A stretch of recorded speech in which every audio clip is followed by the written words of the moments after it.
감사합니다. 예배를 인도하는 목사가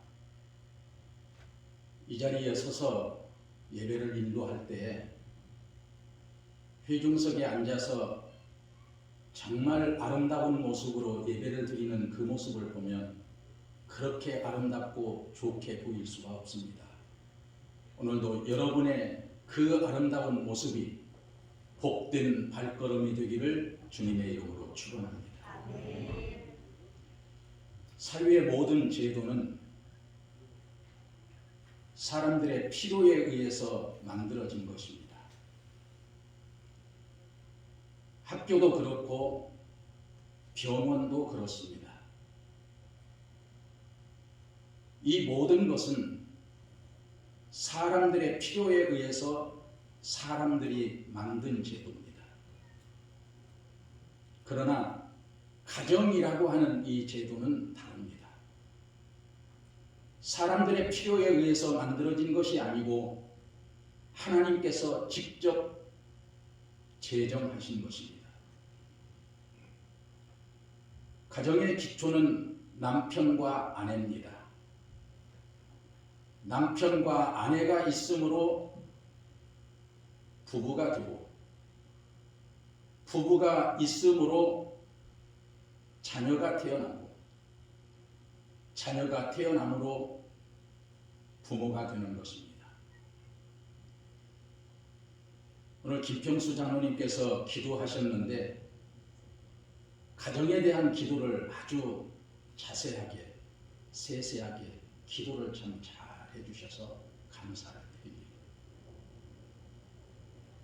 가정사역을 하는 어느 교수님이 이런 이야기를 했습니다. 결혼을 하기 전에 예비 신랑 신부를 만나서 설문지를 나눠주고 그 설문지에 서로의 장점을 쓰라고 하면 아주 쓸 것이 많아서 그 한 장에 온통 가득 메운다고 합니다.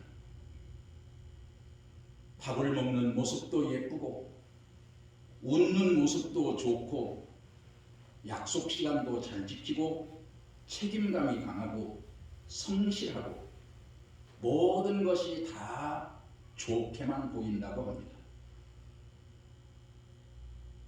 그리고 상대방의 단점을 쓰라고 하면 쓸 것이 없어서 서로의 얼굴을 보고 웃는다고 합니다. 그런데 결혼을 한 후 한 1년쯤 지나서 다시 설문지를 나눠주고 상대방의 장점을 쓰라고 하면 쓸 것이 하나도 없답니다. 그런데 단점을 쓰라고 하면 앞면을 빼곡하게 쓰고 뒷면까지 써도 부족하답니다. 밥을 먹는 모습도 보기가 싫고 잠자는 모습도 꼴 보기 싫고 모든 하는 일이 보기가 싫다고 그렇게 이야기를 하고 있습니다. 우리 하나님께서는 아담과 하와를 창조하시고 두 사람이 부부가 되게 하셨습니다. 그 결혼에 대한 구체적인 내용이 본문에 나옵니다. 본문 24절을 보세요. 이러므로 남자가 부모를 떠나 그 아내와 합하여 둘이 한 몸을 이룰지로다. 이 말씀은 부부에 대한 원리를 가장 분명하게 보여주고 있습니다. 그래서 저는 이 말씀을 중심으로 부부의 원리를 생각해 보도록 하겠습니다. 부부의 원리 첫 번째는 사랑입니다. 본문 23절을 보세요. 아담이 이르되 이는 내 뼈 중에 뼈요 살 중에 살이라고 했습니다. 이 말씀은 아담이 하와에게 한 사랑의 고백입니다. 이 고백으로 두 사람 아담과 하와가 부부가 되었습니다. 그러므로 여기서 우리가 분명하게 기억해야 할 것은 결혼은 사랑이라고 하는 토대 위에서만 이루어져야 한다는 것입니다. 내 뼈 중에 뼈요 살 중에 살이라고 하는 말은 우리가 잘 사용하지 않는 말이지만 히브리 어법에서는 이것은 사랑 고백 중에 최고의 고백이라는 것입니다. 이것은 우리에게 무엇을 말해줍니까? 결혼에 있어서 가장 중요한 것이 사랑이라고 하는 것을 우리에게 말해주는 것입니다. 그러나 오늘날 현실을 보면 부부간에 서로 힘들게 하는 부부들이 있는 것을 볼 수가 있습니다. 왜 그럴까요? 서로 사랑하며 살아가는 그 삶을 잃어버렸기 때문입니다. 오늘날 사랑에 기초하지 않은 정략적인 결혼을 하는 사람들을 보게 됩니다. 상대방이 돈이 많으니까 돈을 보고 결혼을 하는 사람, 상대방이 직장이 좋으니까 그 직장을 보고 결혼을 하는 사람, 또 얼굴이 잘생겼기 때문에 그 얼굴, 미모를 보고 결혼을 하는 사람. 저는 그것 자체를 문제 삼는 것은 아닙니다. 그것만 보고 결혼하는 것을 지적하고 싶은 것입니다. 이러한 것을 보고 결혼을 하는 사람들은 대부분이 결혼 생활이 평탄하지 못하고 불행한 삶을 사는 것을 볼 수가 있습니다. 우리는 성경 속에서 잘못된 사랑 때문에 비참한 인생을 산 사람을 찾아볼 수 있습니다. 그 대표적인 사람이 바로 삼손입니다. 삼손은 들릴라라고 하는 여인을 사랑했습니다. 삼손이 왜 들릴라를 사랑했습니까? 그녀의 미모가 뛰어났기 때문입니다. 그녀의 미모 때문에 반해서 들릴라를 사랑했습니다. 자, 그렇다면 들릴라는 과연 어떨까? 들릴라가 정말 삼손을 사랑하는 것일까? 들릴라는 삼손을 이용해서 돈을 챙기기 위한 목적이었습니다. 이러한 불순한 목적을 가지고 사랑했던 이들이 어떻게 되었습니까? 비참한 끝을 맺은 것을 볼 수 있습니다.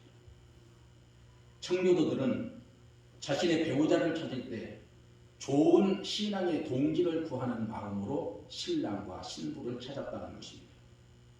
그들은 서로를 하나님의 형상을 지닌 소중한 존재로 인정을 했고 같은 신앙을 추구하는 동기로서 평생 동안 부부로서 믿음의 삶을 함께 살아갈 것을 다짐했다고 합니다. 그래서 그들의 결혼의 절대적인 조건은 그리스도를 믿는 신자여야 했습니다. 제가 저희 집 사람을 만난 것은 서울에서 총신대학원을 다닐 때였습니다. 그때 저는 아무것도 가진 것이 없었습니다. 당장 학비도 해결할 수가 없었습니다. 그리고 앞으로의 대책도 불투명했습니다. 그저 신학을 졸업하고 목표 현장으로 나가야 된다는 막연한 기대를 가지고 기도할 뿐이었습니다. 그런데 그러한 제가 윤제자라고 하는 아가씨를 만났을 때 저는 한 가지만 물었습니다. 나는 목회를 할 사람이다. 만약에 하나님께서 나에게 개척을 하라고 한다면 나는 개척도 해야 한다. 개척을 하면 여러 가지로 힘들다. 물질적으로도 힘들고 정신적으로도 힘들고 모든 것이 힘들다. 그리고 많은 고생을 해야 될 것이다.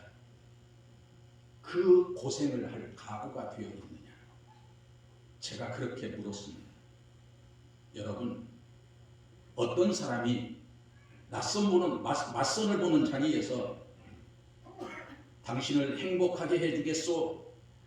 당신을 정말 아껴주겠소?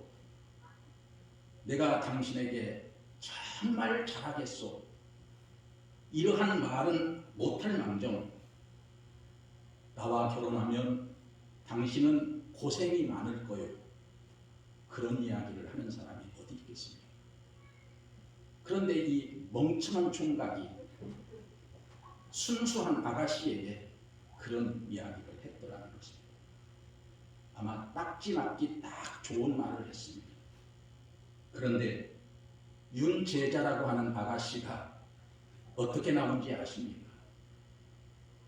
네, 알겠습니다. 고생할 각오가 되어 있다는 것입니다. 그때 제 나이가 31살이었습니다. 지금 31살에 결혼을 하게 되면 일찍 결혼을 하는 것이지만 그때 31살이면 노총각이었습니다. 노총각 주제에 덕도 없이 고생할 각오가 되어 있느냐고 물었을 때 26살 처녀가 고생할 각오가 되어 있다고 대답을 했으니 얼마나 감사할 일입니까? 그래서 제가 총각 신세를 면하게 된 거 아닙니까? 1979년 1월 1일 날 만나서 12월 18일 12시에 결혼을 했으니까 1년 만에 결혼을 했습니다. 저 결혼 후에 저희 집 사람이 고생을 참 많이 했습니다. 함께 목회 사역을 감당하면서 울 일도 많았고 웃을 일도 많았습니다. 그러나 우리는 행복했습니다. 우리의 만남은 우연이 아닙니다. 하나님의 일을 잘하고 하나님께서 계획해 놓으신 만남이었습니다. 사랑하는 성도 여러분, 부부가 함께 살면서 왜 다투고 싸울까요? 서로의 기준이 다르고 서로가 자기가 옳다고 여기기 때문입니다. 대부분의 사람들은 좋은 사람을 만나서 결혼하기를 원합니다. 좋습니다. 좋은 사람 만나야 됩니다. 그러나 그보다 더 중요한 것이 있습니다. 내가 좋은 사람을 만나는 것보다 더 중요한 것이 무엇일까요? 그것은 내가 좋은 사람이 되는 것입니다. 좋은 사람을 만나는 것보다 더 중요한 것은 내가 좋은 사람이 되는 거예요. 따라서 합시다. 내가 좋은 사람이 되자. 한 번 더요. 내가 좋은 사람이 되자. 그래서 남편이 나를 만난 것이 축복이 되고 아내가 나를 만난 것이 축복이 되게 돼야 되는 것입니다. 사랑하는 성도 여러분, 상대방에게 기대하지 말고 내가 상대방에게 좋은 사람이 되시기를 바랍니다.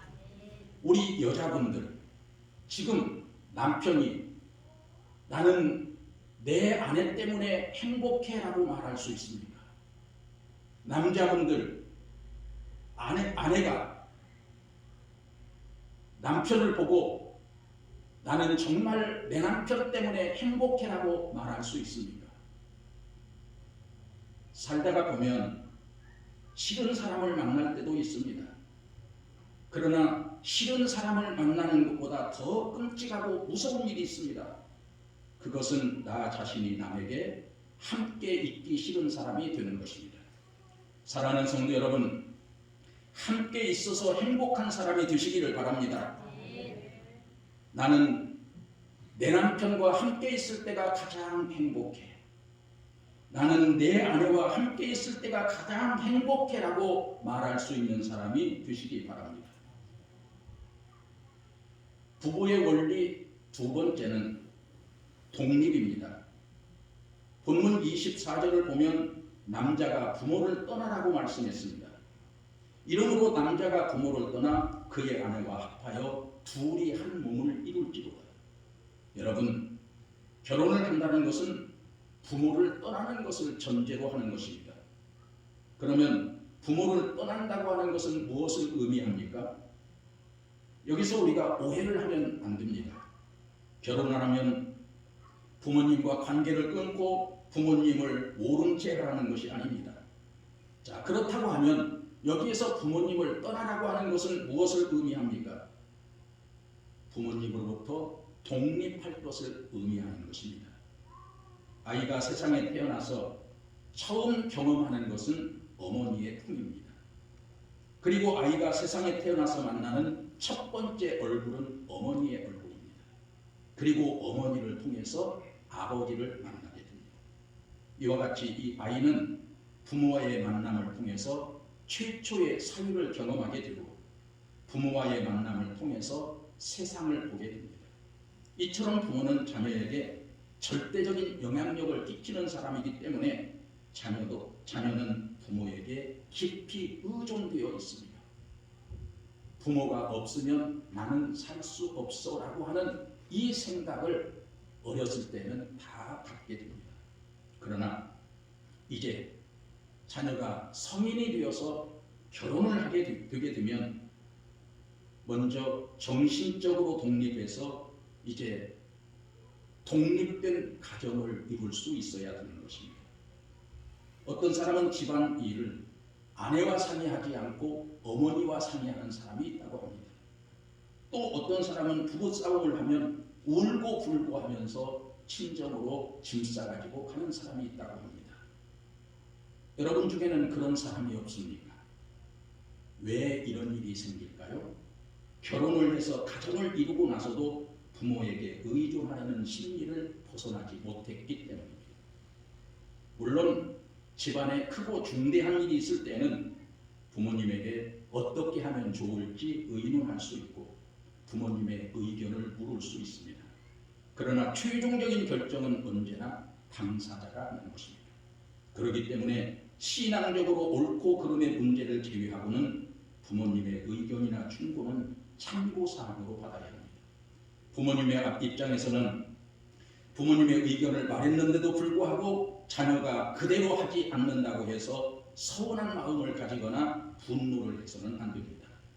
뿐만 아니라 자녀는 결혼을 하게 되면 경제적으로도 독립을 해야 합니다. 자녀가 결혼을 하게 되면 대부분은 부모님과 따로 사는 것이 오늘날 사회적인 추세이지만 특별한 경우에는 부모님과 함께 살아야 하는 경우도 있습니다. 부모님과 함께 살든 따로 살든 경제적인 모든 생활은 독립되어 있어야 합니다. 부모님일지라도 자녀들의 가정에 수입이 얼마나 되고 지출을 어떻게 하는 것에 대해서 알 필요가 없습니다. 저도 자녀들의 가정에 수입이 어떻게 되고 그 돈을 어떻게 쓰는지 전혀 알지 못합니다. 결혼해서 가정을 이루었으면 모든 것을 자녀에게 맡겨야 오히려 그 자녀가 아주 알뜰하게 살림을 잘하게 됩니다. 그런데 어떤 사람은 결혼을 하고 나서도 경제적으로 부모님에게 의존하는 습관을 버리지 못하는 사람들도 있습니다. 이런 사람은 나중에 부모님이 돌아가시면 갈피를 잡지 못합니다. 부모의 재산에 눈독을 들이는 사람도 있고 어려운 일이 생기면 부모님에게 도와달라고 손을 벌리는 사람도 있습니다. 이런 태도는 대단히 잘못된 것입니다. 부모님의 입장에서도 자녀가 결혼을 했으면 스스로 살아갈 수 있도록 놓아주어야 합니다. 어렸을 때는 자녀를 깊이 사랑하고 최선을 다해서 잘 길러야 합니다. 어렸을 때는 충분히 사랑해주고 교육을 시키면서 돌봐주어야 하지만 그러나 성장해서 결혼을 했으면 이제는 부모의 품에서 놓아주어야 하는 것입니다. 지나친 집착은 결코 자녀에게 유익되지 못합니다. 그러나 아무리 결혼을 했다고 하더라도 자녀는 또 자녀이기 때문에 신앙생활을 잘못하거나 윤리적으로 잘못된 일을 저질렀을 때는 성경과 인간의 도리를 따라서 책망할 것은 책망하고 권고할 것은 권고하고 바로잡아야 할 것은 바로잡아 주어야 할 의무가 부모에게 있습니다. 그럴 때는 부모님의 책망이나 권고를 바르게 받아들이고 고칠 것은 고쳐야 합니다. 부모님에게 잘못된 길로 가라고 자녀를 인도하겠습니까? 자녀가 잘 되도록 하기 위해서 어떤 때는 꾸중도 하고 나무라기도 하는 것입니다. 그래야 올바른 가정을 이룰 수가 있습니다. 그러나 자녀의 가정 문제에 정도 이상으로 개입해서 사사건건 간섭하는 것은 부모로서의 분수를 넘어서는 것입니다. 이러한 태도는 부모와 자녀의 관계를 어렵게 만들고 며느리와 사위의 관계도 힘들게 만드는 것입니다. 이와 같이 부모를 떠난다는 것은 결혼과 함께 부모로부터 정신적, 경제적 독립을 의미하는 것입니다. 부부의 원리 세 번째는 연합입니다. 본문 24절을 다시 한번 보세요. 이러므로 남자가 부모를 떠나 그의 아내와 합하여 둘이 한 몸을 이루라고 했습니다. 여기서 둘이 한 몸을 이룬다고 하는 것은 세속적인 연합과는 다른 것입니다. 하나님을 믿는 사람들 중에도 하나님보다 사람을 더 많이 의지하고 세상을 더 사랑하는 사람들이 있습니다. 하나님의 뜻에서 멀어진 연합은 오히려 하나님을 멀어지게 합니다. 처녀 총각의 믿음은 결혼을 한 후에 믿음의 진위를 알아볼 수가 있습니다. 무슨 말입니까? 결혼 전에는 신앙생활을 아주 잘했는데 결혼하고 나서 신앙생활을 게을리하는 사람이 있습니다. 그런데 결혼 전에는 신앙생활을 열심히 하지 못했는데 결혼을 하고 나서 신앙생활을 열심히 잘하는 사람이 있습니다. 결혼을 하고 나서 신앙생활을 더 열심히 잘한다고 하면 그 사람은 결혼을 잘한 것입니다. 믿음 안에서의 아름다운 부부의 연합은 감사와 기쁨과 행복이 넘치는 복된 가정을 만들 것입니다. 사랑하는 성도 여러분, 여러분은 인생을 살다가 어려운 일이 생기면 가장 먼저 누가 생각이 납니까? 사람들에게 소외를 당해서 어려움을 느낄 때 여러분은 가장 먼저 누가 생각이 납니까? 견디기 힘든 고통과 아픔이 밀려올 때 여러분은 누구와 함께 있고 싶으십니까? 그 사람이 바로 아내이고 남편이어야 할 것입니다. 그러므로 부부는 기쁜 날에도 슬픈 날에도 서로가 서로에게 보고 싶고 그리운 사람이 되어야 합니다. 이것이 성경적 부부의 모습입니다. 영국의 한 광고회사가 거액의 상금을 내걸고 전 국민을 상대로 퀴즈를 했습니다. 스코틀랜드의 에든버러에서 영국의 런던까지 가는 가장 빠른 방법은 무엇일까? 이것이 퀴즈의 문제였습니다. 사람들은 너무 쉽다고 생각했을 것입니다. 그리고 거기에 거액의 상금이 걸려 있었기 때문에 많은 사람들이 응모를 했습니다. 응모자들은 다양한 답을 제시했습니다. 어떤 사람은 비행기를 타고 가면 가장 빨리 갈 수가 있습니다. 어떤 사람은 이른 새벽에 차들이 없을 때 승용차를 타고 빨리 달리면 빨리 갈 수가 있을 것입니다. 또 어떤 사람은 기차를 타고 가다가 어느 지점에서 내려서 버스를 갈아타면 빨리 갈 수 있습니다. 여러 가지의 방법이 나왔습니다. 그런데 거기에는 정답이 없었습니다. 의외의 답을 제시한 사람이 상을 받게 되었습니다. 무슨 답일까요? 사랑하는 사람과 함께 가는 것이다. 그렇습니다. 사랑하는 성도 여러분. 미운 사람과 함께 가면 비행기를 타고 가는들 얼마나 지루하고 멀게 느껴집니까? 그러나 사랑하는 사람과 함께라면 아무리 먼 길도 가깝게 느껴집니다. 사랑하는 사람과 함께라면 아무리 힘든 일이라 할지라도 재미있게 느껴질 것입니다. 자, 제가 여러분에게도 퀴즈 하나를 내겠습니다. 앞에 정답이 나와 있습니다. 어떤 라면이 가장 맛있을까요? 어떤 라면?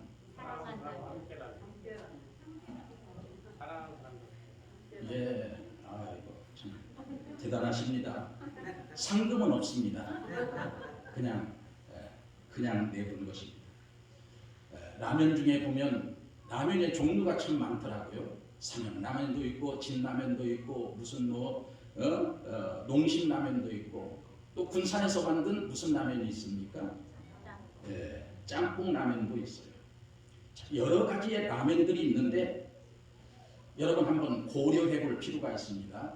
사랑하는 사람과 함께라면 이 라면을 만든다면 대박이 날 것입니다.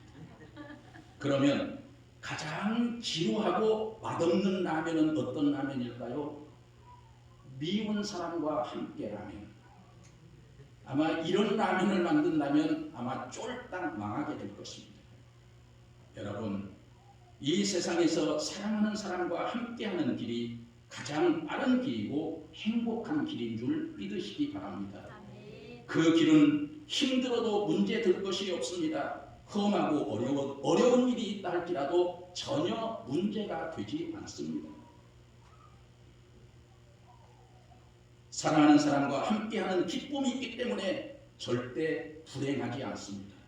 사랑하는 부부가 함께 오순도순 걸어가는 그 길보다 더 아름다운 길이 또 있겠습니까? 저는 저희 집사람을 볼 때 참 안쓰럽게 느껴질 때가 있어요.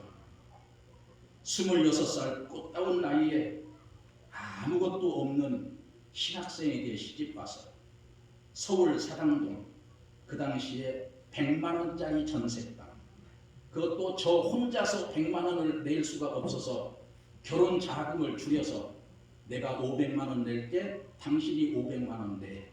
그래서 100만 원짜리 전셋방을 얻어서 살자.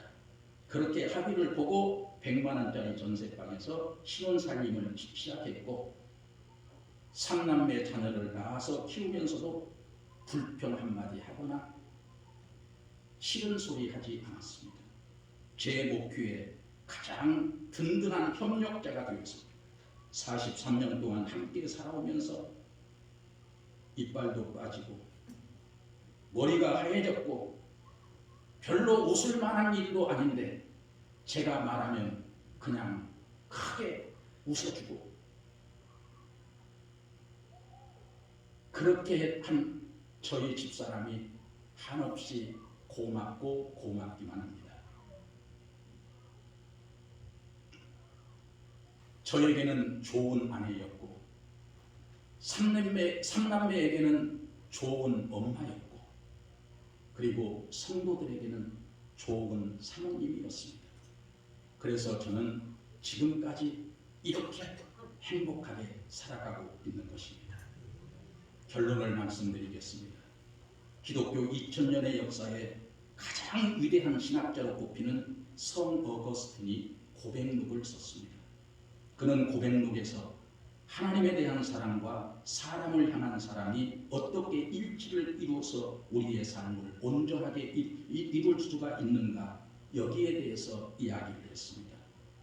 다른 사람을 사랑하려거든 하나님 안에서 사랑하십시오.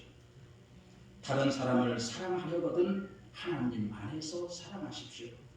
하나님 밖에서의 사랑은 너무나 쉽게 변하기 때문입니다. 하나님 안에 뿌리박은 사랑만이 변함이 없습니다. 하나님 밖에서의 사랑하는 사람은 결국 사랑하는 대상을 잃어버리게 될 것입니다. 그렇죠. 하나님을 사랑하는 그 사랑으로 아내를 사랑하고 남편을 사랑하시기 바랍니다. 아내가 남편을 사랑하는 것 좋은 일입니다. 또한 남편이 아내를 사랑하는 것도 칭찬받을 만한 일입니다. 그러나 너무 큰 기대는 하지 마십시오. 모두 죄가 있는 인간일 뿐입니다. 그러므로 배우자에게서 어떤 결점이 발견이 되고 실망스러운 모습이 보인다고 하더라도 원래 우리는 죄인이라고 하는 사실을 우리는 잊어서는 안 될 것입니다. 하나님에게서나 받을 수 있는 무한한 자비와 용서의 사랑을 사람에게서 기대한다는 것은 불행의 씨앗이 될 수도 있습니다. 세상에 그런 사람은 없습니다. 여러분이 남편이나 아내에게서 결점을 발견했다면 바로 그 결점 때문에 하나님께서 나를 그 사람의 배우자로 삼으셨다고 생각하십시오. 배우자의 부족한 부분을 보충해주고 온전한 사람이 되도록 돕는 배필이더라고 나를 부족한 남편의 아내가 되게 하셨고 나를 부족한 아내의 남편으로 불러주신 것입니다. 그러나 상대방에게서 결점을 발견했을 때 거기에 기꺼이 그 사람을 도와주어야 되겠다고 하는 그런 마음을 갖는다고 하는 것은 대단히 힘들고 어려운 것입니다. 인간의 육신적인 본능은 내가 도움을 받고 내가 사랑을 받으며 살기를 원하지 내가 저 사람에게 희생을 하면서까지 사랑하겠다라고 그런 생각을 갖지는 않습니다. 그렇기 때문에 우리는 은혜의 보좌 앞으로 담대히 나아가야 합니다. 그 보좌에서 배우자를 사랑할 수 있는 힘을 공급받게 되는 것입니다.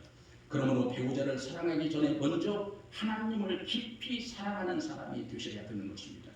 하나님으로부터 받은 그 사랑으로 허물 많은 배우자를 사랑하시고 불완전한 세상에서 완전한 가정을 이룰 수 있기를 바랍니다. 며칠 전에 저희 집사람이 친구로부터 받은 카톡의 내용을 소개하고 말씀을 마치겠습니다. 어느 강좌 시간에 교수가 한 여성에게 이렇게 말했습니다. 앞에 나와서 칠판에 아주 절친한 사람 20명을 적으세요. 여성은 교수가 시키는 대로 가족, 이웃, 친구, 친척 등 20명의 이름을 적었습니다. 교수가 다시 말했습니다. 그 중에 덜 친한 사람 한 사람을 지우세요. 여성은 이웃의 이름을 지었습니다. 교수는 또 한 사람을 지우라고 했고 여성은 직장 동료의 이름을 지었습니다. 그렇게 해서 덜 친한 사람을 한 사람씩 지우다가 보니까 이제 칠판에는 4사람만 남게 되었습니다. 부모님 2분과 그리고 남편, 아들 4사람만 남았습니다. 교실은 조용해졌고 다른 사람들도 말없이 교수를 바라보았습니다. 교수는 여성에게 그 4명 중에서 또 한 사람을 지으라고 했습니다. 여성은 망설이다가 부모님의 이름을 지었습니다. 이제 남편과 아들만 남았습니다. 교수는 또다시 한 사람을 지으라고 했습니다. 여성은 한참을 망설이다가 각오한 듯 아들의 이름을 지었습니다. 그리고 이 여성은 그 자리에서 펑펑 울기 시작했습니다. 얼마 후 이 여성이 안정을 되찾자 교수가 물었습니다. 남편을 가장 버리기 어려운 이유가 무엇입니까? 모두가 숨을 죽인 채 여성의 대답을 기다렸습니다. 여성이 대답했습니다. 시간이 흐르면 부모는 떠날 것이고 아들 역시 언젠가 나를 떠나게 될 것입니다. 일생을 나와 함께 지낼 사람은 남편뿐입니다. 그렇습니다. 남은 시간은 부부가 함께 가야 할 길입니다. 서로 의지하고 아끼며 가야 할 길입니다. 지금 내 곁에 있는 사람을 사랑하고 아끼시기 바랍니다. 아끼며 사십시다. 존경하며 사십시다. 감사하며 사십시다. 사랑하며 사십시다. 행복하며 사십시다. 그리고 건강하게 사시기 바랍니다. 기도하겠습니다. 하나님 아버지,